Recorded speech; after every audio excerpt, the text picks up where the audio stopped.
नमस्कार, चुनावी चौपाल में आपका स्वागत है। मैं हूं आपके साथ शिखा श्रीवास्तव।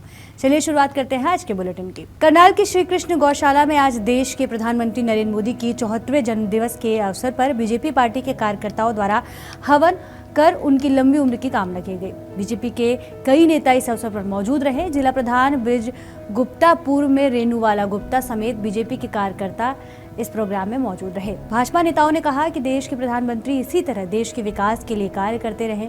आज करनाल में भी उनकी लंबी उम्र की कामना की गई। नरेंद्र भाई मोदी जी के जन्म दिवस के उपलक्ष्य में करनाल में एक भव्य गौशाला के प्रांगण में एक भव्य आयोजन यज्ञ का आयोजन किया गया। दीर्घायु की कामना के लिए सभी कार्यकर्ताओं ने, समाज के लोगों ने, गौशाला के सभी पदाधिकारियों ने उनकी दीर्घायु की कामना के लिए एक हवन यज्ञ किया गया है और भगवान से प्रार्थना करते हैं कि जैसे वो देश के लिए, इस देश के मान बढ़ाने के लिए वो अपना कार्य कर रहे हैं, भगवान उनकी दीर्घायु करें, उनका स्वास्थ्य ठीक रहे, ऐसी सबकी मंगल कामना है। हमारी सबकी मंगल कामना उनके साथ हैं और हम सबकी यही प्रार्थना है कि भगवान उनको लंबी उम्र दे, उनका स्वास्थ्य ठीक रखे। आज का दिन हमारे विश्व के लोकप्रिय नेता, हमारे देश के प्रधानमंत्री आदरणीय श्री नरेंद्र मोदी जी के जन्म दिवस के अवसर पर मैं भगवान के चरणों में बहुत प्रार्थना करती हूँ, शुभकामनाएं देती हूँ उनकी लंबी आयु के लिए। आज देश के कोने कोने में उनके अच्छे स्वास्थ्य के लिए, उनके अच्छे विज़न के लिए सभी प्रार्थना कर रहे हैं। हमने भी यहाँ गौशाला में आदरणीय जिलाध्यक्ष के नेतृत्व में हमारे सांसद जी भी आए हैं और इसके साथ साथ एक हवन यज्ञ किया है जिसमें माननीय प्रधानमंत्री जी की लंबी आयु की कामना की है। और जिस तरह से वो देश का नेतृत्व करते हैं, भारत के राष्ट्र के प्रति समर्पित है। उन्होंने एक सपना देखा है विकसित भारत का और वो विकसित भारत बनाने के लिए निरंतर 18 घंटे तक काम करते हैं। आज देश का हर नागरिक चाहता है कि हमारे प्रधानमंत्री इसी तरह स्वस्थ आयु जीते हुए हमारा नेतृत्व करते रहे। आज हरियाणा में भी उनका मार्गदर्शन रहा है, जिस तरह से वो प्रभारी बनकर रहा है। एक एक हरियाणवी के मन में भी उनके प्रति भाव है और ये भाव कहीं पूजा अर्चना से, आज हमने ब्लड डोनेशन कैंप भी, कहीं किसी सेवा के माध्यम से, कहीं कहीं राशन बांटने के माध्यम से, ये हर तरह से इस भाव को भगवान तक प्रेषित किया जाएगा और उनकी लंबी आयु की और उनके अच्छे स्वास्थ्य की कामना करते हैं। नरेंद्र मोदी जी का जन्म दिवस है। उस सर्वमान्य नेता का जन्म दिवस है जिसने विश्व में भारत की एक अलग पहचान बनाई है।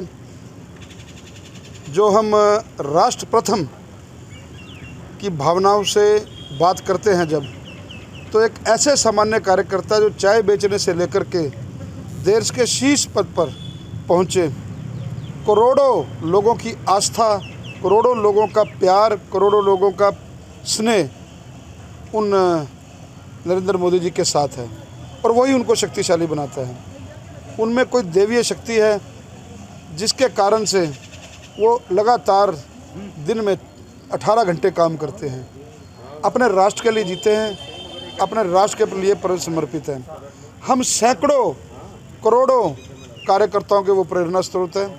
उनकी दीर्घायु के लिए आज यहाँ गौशाला में हवन यज्ञ किया गया और उस हवन यज्ञ में पूर्णाहुति के समय मैं पहुँचा हूँ और मैं सब करनाल जिला वासियों की ओर से, करनाल विधानसभा वासियों की ओर से यहाँ से माननीय नरेंद्र मोदी जी को शुभकामनाएं प्रेषित करता हूं। सिरसा की राजनीति में एक नया भूचाल आया है जब भाजपा के उम्मीदवार रोहतास जांगड़ा ने अपना नामांकन वापस ले लिया।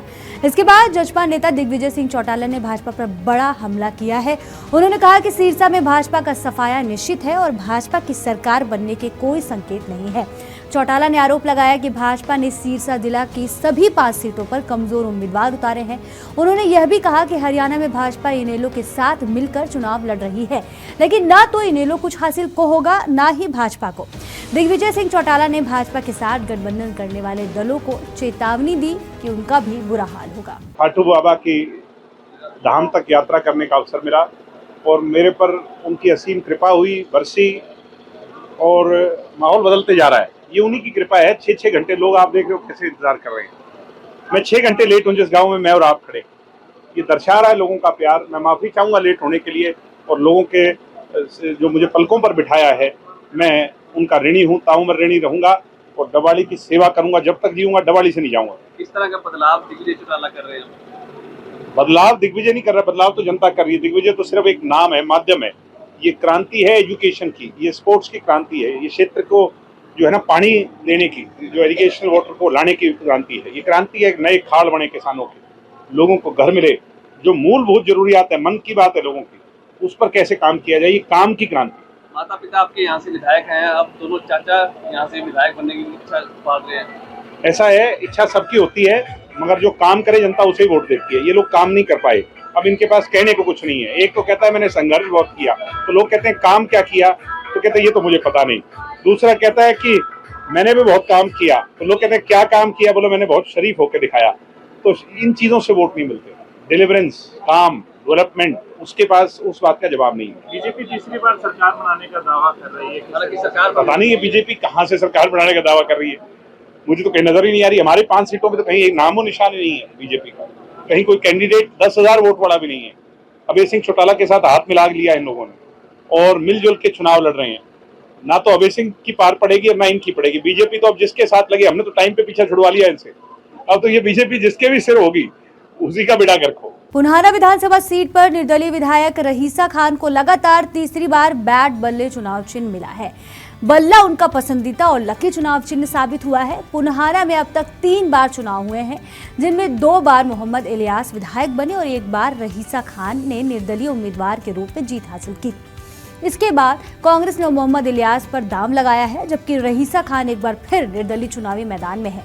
कांग्रेस विधायक इलियास अपने पहले इंडियन नेशनल लोकदल के टिकट पर जीत चुके हैं, जबकि रहीसा खान ने बैट बल्ला पर हैट्रिक लगाई है। खान का कहना है कि उनके समर्थकों को भी बल्ला चिन्ह पसंद है और इस बार भी उन्हें जीत की उम्मीद है। देखो, चुनाव चिन्ह हमें जो मिला है वो बल्ला का निशान है, लगातार तीसरी बार मिला है और लोगों की चॉइस भी यही थी कि हमें बल्ले का निशान मिले। और लगभग हमने तैयारी पूरी कर रखी है। सभी लोगों को इसके बारे में पता है बल्ले का निशान है, ज्यादा कोशिश भी नहीं करनी पड़ेगी। और निशान मिलने से लोगों में बड़ी खुशी है इस बात की कि अच्छा निशान हमें मिला, जिसको हम चाह रहे थे वही निशान हमें मिला। किस तरह का बल्ला को आप लकी मानते हैं? एक बार उसने हराया था, एक बार जिताया था, इस बार क्या उम्मीद है? देखो, मेरे लिए तो लकी है, जब बल्ला से एमएलए बना तो मैं तो लकी मानता हूँ उसको। अच्छा निशान, मुझे इंशाल्लाह जीत होगी निश्चित। बल्ला को लेकर कार्यकर्ताओं में किस तरह का उत्साह है? भाई पूरा उत्साह, फेसबुक देख लो, बल्ला ही बल्ला चल रहा है और कोई बात ही नहीं, फुल उत्साह लोगों। अब चुनावों की हम बात करें तो किस तरह से रुझान है आपका, किस तरह से मेहनत कर रहे हैं? देखो, जो हमारी तैयारी चल रही है वो हर गांव में हम जा रहे हैं, लोगों से मिल रहे हैं। मतलब हर गांव में हमारी अक्सरियत है, कहीं 60, कहीं 70, कहीं 80, कहीं 60, मतलब 50 पे कोई गांव नहीं है, 2-4 गांव छोड़ के। और भारी वोटों से हमारी जीत होगी, ये उम्मीद है। इनेलो के भी प्रत्याशी हैं, बीजेपी के भी है, कांग्रेस के भी है, किस तरह से कहाँ अपना मुकाबला मानते हैं? देखो, अभी तो भाई लग नहीं रहा किसी से मुकाबला। आगे देखो धीरे धीरे जब चुनाव चलेगा, अभी तो बहुत पीछे है सभी। जब मुकाबला होगा तब पता चलेगा धीरे धीरे क्या होता है। गाँव का जो काफी चर्चाओं में रहा वो गाँव, तो किस तरह से आपकी तरफ समर्थन मिला है, क्या? देखो, नहदा गांव जब असलियत पता चली है इस बार वाक्य क्या है, ये सारा षड्यंत्र है, राजनीतिक स्टंट था। जैसे अभी एक उस पर आई भी थी, फेसबुक पे भी चली थी, तो लोगों के समझ में ये बात आ चुकी है विधायक जी का कोई कसूर नहीं था। और उसकी खुशी में आज लोगों ने जैसा जन समर्थन दिया, मेरे ख्याल से 80% लोगों ने आज वहाँ समर्थन दिया। क्षेत्र में इस तरह के कांड ना हो, विधायक बनते हैं तो किस तरह के प्रयास क्षेत्र को लेकर रहेंगे? देखो, हमारा तो मेन मुद्दा विकास का ही रहेगा और लोगों से यही अपनी सुरक्षा, ये सारी जो चीजें, अपने ज्यादा विकास पे हम फोकस करेंगे इस बार। रोहतक में बीजेपी को हांसी और झज्जर से बड़ा झटका लगा है। बीजेपी की नेत्री गायत्री देवी और झज्जर से जिला अध्यक्ष विक्रम कादियान ने पार्टी छोड़कर कांग्रेस का दामन थाम लिया है। दोनों नेताओं ने पूर्व सीएम भूपेंद्र सिंह हुड्डा के निवास पर कांग्रेस ज्वाइन की।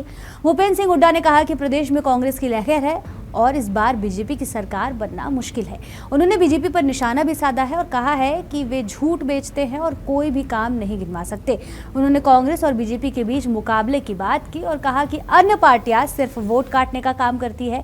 शैलजा की सोशल मीडिया पर ट्रोल किए जाने को लेकर उन्होंने स्पष्ट किया कि यह हमारी पार्टी के लोग नहीं हो सकते और शैलजा हमारी सम्मानित नेता है। आज बड़ी खुशी की बात है कि कांग्रेस पार्टी में चौधरी ओम प्रकाश जो पूर्व विधायक हैं और पूर्व कांग्रेस के विधायक रहे, हमारे वरिष्ठ साथी हैं, वह उनके सपुत्र जो बीजेपी के उम्मीदवार भी थे पिछली बार बेरी से, और बीजेपी अध्यक्ष भी रहे जिले के विक्रम जी, और हांसी से आई महिला कांग्रेस की जो इंचार्ज रही है हमारी गायत्री जी हैं, हाँ प्रदेश महिला कांग्रेस के रहे हैं उपाध्यक्ष, वो रहे हैं। ये आज कांग्रेस में शामिल हो रहे हैं, मैं इनका स्वागत करता हूं। और इनके साथ बहुत सारे साथी हैं, विक्रम जी और ओम प्रकाश जी के साथ बहुत सारे ब्लॉक के चेयरमैन, सरपंच, ब्लॉक समिति मेंबर वगैरह बहुत सारे साथी, हजारों साथियों के साथ आज कांग्रेस में है। इसी प्रकार से गायत्री जी के साथ भी महिला की पूरी दल बल के साथ ये आए हैं। महिला को इनकी जो बीजेपी की महिला जो विंग थी उसके दल बल से आए, मैं इनका स्वागत करता हूं और इनको विश्वास दिलाता हूं कांग्रेस पार्टी इनको उचित मान और सम्मान स्थान देगी और पूरा मान सम्मान। इन्होंने कहा है हम सब मिलजुल कर छत्तीसगढ़ एक होकर हरियाणा में कांग्रेस की सरकार बनाएंगे, तो मैं इनका फिर से स्वागत करता हूं। डॉक्टर साहब करोगे साहब, क्या माहौल लग रहा आज के दिन पूरे हरियाणा में किस तरह का सिनेरियो नजर आ रहा है? देखिए, मैं सारे हरियाणा में घूमा, जो जन समर्थन मिल रहा है कांग्रेस पार्टी को, तो 36 बरादरी मन बना चुकी है कि अगली सरकार हरियाणा में कांग्रेस की सरकार होगी, क्योंकि 10 साल कांग्रेस की उपलब्धियां एक तरफ है और इनकी विफलताएं एक तरफ है। 10 साल में प्रदेश को पीछे धकेलने का काम किया।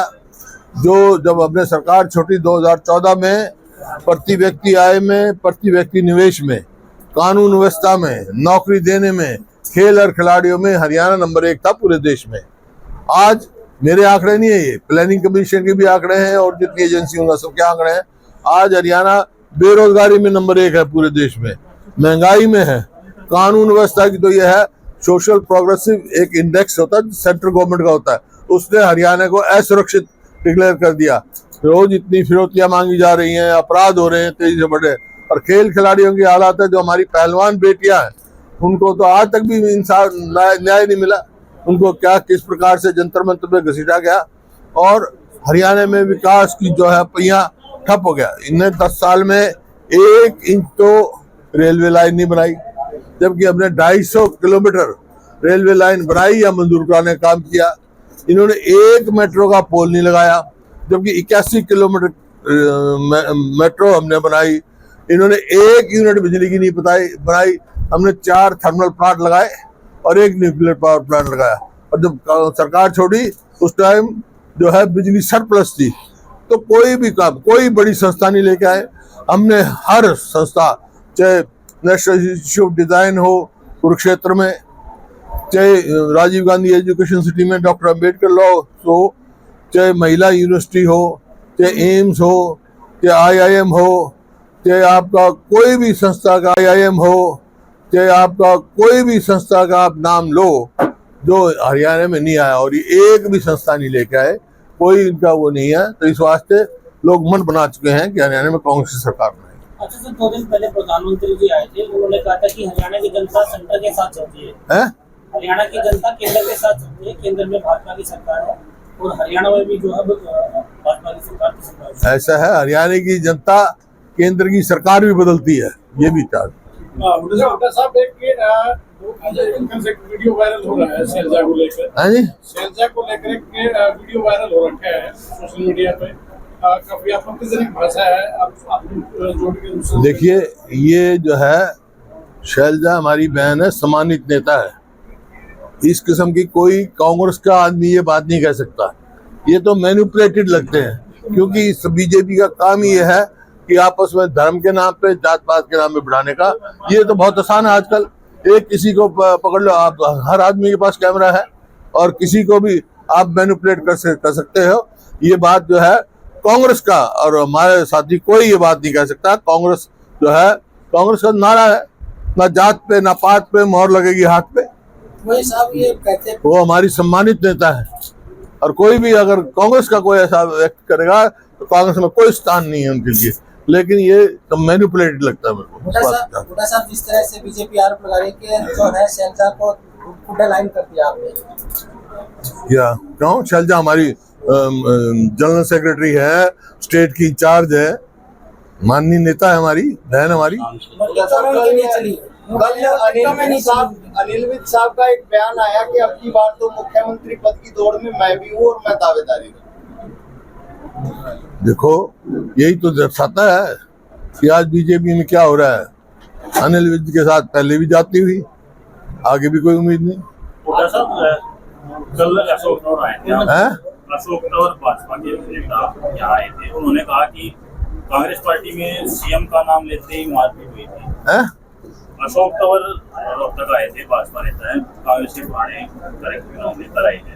उन्होंने कहा कि कांग्रेस में हमने सीएम का चेहरा बनते ही मारपीट हुई थी उनके साथ, और आज भी कोई सीएम का चेहरा कोई करता है तो उसके साथ ये उस समय बात कहनी थी। देखो यही तो दर्शाता है कि आज बीजेपी में क्या हो रहा है। अनिल विज के साथ पहले भी जाती हुई, आगे भी कोई उम्मीद नहीं। कल अशोक तंवर आए थे, हैं? अशोक तंवर भाजपा के नेता यहाँ आए थे, उन्होंने कहा कि कांग्रेस पार्टी में सीएम का नाम लेते ही मारपीट हुई थी। हैं? अशोक तंवर रोहतक आए थे, भाजपा नेता है, कांग्रेस के पुराने कार्यक्रम नेता रहे थे। उन्होंने कहा कि कांग्रेस में हमने सीएम का चेहरा बनते ही मारपीट हुई थी उनके साथ, और आज भी कोई सीएम का चेहरा कोई करता है तो उसके साथ ये उस समय बात कहनी थी। कांग्रेस छोड़ने के बाद ये बात कहते हैं कांग्रेस सबकी पार्टी है, और कांग्रेस की जो निर्धारित नीति है कि प्रदेश का मुख्यमंत्री वो बनेगा, जो विधायक चुने हुए होंगे, ऑब्जर्वर आएंगे, वो बताएंगे, जिसका बहुमत होगा हाईकमांड फैसला कर देगा। इसमें क्या है? अरविंद केजरीवाल जेल से बाहर आए, वो प्रचार भी करेंगे, तो हरियाणा में कोई इफेक्ट पड़ेगा इससे? क्या इफेक्ट है? मतलब इस चीज का इफेक्ट है? वो पार्टी के अध्यक्ष हैं, अपनी पार्टी का प्रचार करेंगे, चुनाव लड़ेंगे। लेकिन जहां तक कांग्रेस का सवाल है, कांग्रेस खुद में सक्षम है, लोग मन बना चुके हैं कि आने वाली सरकार कांग्रेस पार्टी की होगी। आज नामांकन वापस लेने की अंतिम तिथि है, तो कुछ लोग कांग्रेस पार्टी के भी नाराज होकर निर्दलीय मैदान में उतर गए, तो क्या मना लिए जाएंगे? नहीं, बहुत सारे लोग मान गए हैं और शाम तक पता लग जाएगा। वही सर ये भी कह रहे हैं कि जिस तरह से राहुल गांधी ने आरक्षण खत्म करने को लेकर विदेश में बयान दिया, देश को कमजोर और बदनाम करने की साजिश है, इस तरह को कह रहे हैं। ये उनको मालूम नहीं। आरक्षण जो है, राहुल गांधी के जो बुजुर्ग थे, पंडित जवाहरलाल नेहरू के समय संविधान सभा ने दिया था। इसको कोई नहीं खत्म कर सकता। इन बल्कि जो बीजेपी के कैंडिडेट थे, उम्मीदवार थे, उन्होंने कहा था कि 400 हमारे को सीट दे दो, हम संविधान बदल देंगे। लोगों ने दिए, जब तो नहीं दी इतनी सीटें। लोग सब जानते हैं इस बात को कि आरक्षण का कोई हितैषी है, कोई देने वाला है तो कांग्रेस पार्टी है। आज़ादी लड़ाई लड़ने वाली कांग्रेस पार्टी है, तो इसमें क्या कांग्रेस पार्टी के होते हुए कोई आरक्षण खत्म नहीं कर सकता। ये बीजेपी का अपनी पार्टी के मैनिफेस्टो कब आ रहा है? आ जाएगा जल्दी, एक दो दिन है। आज तो वापस हुआ भाई, नामांकन हो जाएगा एक दो दिन। तो इश्यूज क्या शामिल किए, मतलब मैनिफेस्टो में अब तक जो ड्राफ्ट बना है उसमें क्या क्या इश्यूज हैं? अभी ड्राफ्ट पढ़ लेना आप, जब मैनिफेस्टो आएगा जब पढ़ लेना। बाकी जो फैसले 5-4 कर चुके सबको मालूम है, कई बार बता चुका आपको। कल भी किया था मैंने, तो आज भी जा रहा हूँ। आज कलाना और मैम जा रहा हूँ, कल बादरगढ़ था। हुआ चुनाव की वजह से प्रधानमंत्री ने भी मंच से ये कहा कि हमारी सरकार आते सबसे पहले वो लागू करेंगे, और आपके पास भी बच्चे गए। 2 लाख पद खाली हैं, वो हम भरेंगे, हमारा वायदा है। जो पक्की नौकरियां खाली हैं 2 लाख, 10 लाख में जो 10 साल में जो खाली पद हैं, तो कांग्रेस पार्टी भरेगी। और जो ये जो कौशल रोजगार निगम चला रखा है, उसमें कोई पक्की नौकरी नहीं है, ना पेंशन है, उनको भी हम नीति बनाकर समावेश करेंगे। लेकिन और भी सवाल पूछ रहा है तो अकेला पूछेगा। बीजेपी मनोहरलाल के नाम से इलेक्शन नहीं लड़ रही, मुख्यमंत्री गए प्रदेश में, मनोहरलाल जी के नाम से इलेक्शन नहीं लड़ रही, इसका क्या आप लोगों को फायदा होगा? उनका तो चेहरा ही नहीं दिख रहा, क्योंकि 9.5 साल में हरियाणा कहां से कहां पहुंचा दिया मैं बता चुका हूं आपको। एक सर हिसाब, लेकिन ये चेहरा बदलते रहेंगे, मुख्यमंत्री बदलते रहेंगे, लोगों ने फैसला कर लिया, इनको ही बदलेंगे, पार्टी को ही। हिसार के एमपी हैं सर जयप्रकाश, उनका एक लिपस्टिक बिंदी लगा करके नेता नहीं बनते, एक ऐसा बयान आया है, उसके बारे में देखिए, मैं तो जो भी कोई जिम्मेवारी पद पे हो उसको सोच समझ के बोलना चाहिए। ऐसा गोपाल कांडा ने कल स्टेटमेंट दी कि न तो मैं और सब मिलकर बीजेपी की गवर्नमेंट बनाएंगे। यही तो मैं कह रहा हूँ, वो खुद ही साबित होगी ये बात कि ये बीजेपी की बी पार्टी है, ये बीजेपी के साथ, समझे, चाहे कोई हो, इनेलो हो, जेजेपी हो, इनका और कोई मकसद नहीं है, सिर्फ बीजेपी को लाभ पहुंचाने का है। इसी वास्ते हरियाणा में लोगों ने फैसला कर दिया, दिखा दिया। लोकसभा में आपने देखा इनको 1% वोट भी नहीं आई लोकसभा में, और हरियाणा में जिस तरह लोकसभा में हुआ इसी तरह हरियाणा में भी है। सीधा मुकाबला कांग्रेस और बीजेपी में है, वोट काटों को कोई वोट देने वाला नहीं है इस बार। निर्दलीयों की संख्या की बात काफी अधिक है और परसेप्शन ये बनाया जा रहा है कि चर्चा जो हम ये है कि बीजेपी स्पॉन्सर्ड है, वो बीजेपी की वो है, स्पॉन्सर्ड होंगे, इसी वास्ते होंगे, वो वोट को बांटना चाहते हैं, वोट बांटेंगे नहीं लोग। सीधा मुकाबला कांग्रेस और बीजेपी में है और वोट काटियों को वोट नहीं मिलने वाली। वो चले हो गया। बीजेपी ये कहती है मुद्दा बनाया हुआ है, भर्ती बैंक रोको, एक नारा दे रहे हैं कांग्रेस के। अरे वो 10 साल अपनी उपलब्धि तो बताएं, 2 लाख जगह खाली उनके समय में है ना, उनके HPSC के दफ्तर में करोड़ों रुपए उनके दफ्तर में मिले ना, SS कमीशन का चेयरमैन उनको बदलना पड़ा ना, उन्होंने तो सारी नौकरियां बांटी। अब ये जो कौशल रोजगार निगम है, इसमें ना तो कोई मेरिट है, ना कोई रिजर्वेशन है, ना नौकरी पक्की है, ये परचून की तरह नौकरियां बेची, अपना छुपाने के लिए कह रहे हैं, अपनी उपलब्धि नहीं बताते। सुबह उठेंगे मेरा नाम लेंगे, तो तुम अपना बताओ, तुम 10 साल में क्या किया। हरियाणा नंबर 1 था प्रति व्यक्ति आय में, निवेश में, पहुंचा दिया बेरोजगारी में। अपना बताओ, अचीवमेंट बताओ, जैसे आप अपने 10 साल की अचीवमेंट बता रहे हैं, ये आप अचीवमेंट तो बताएं।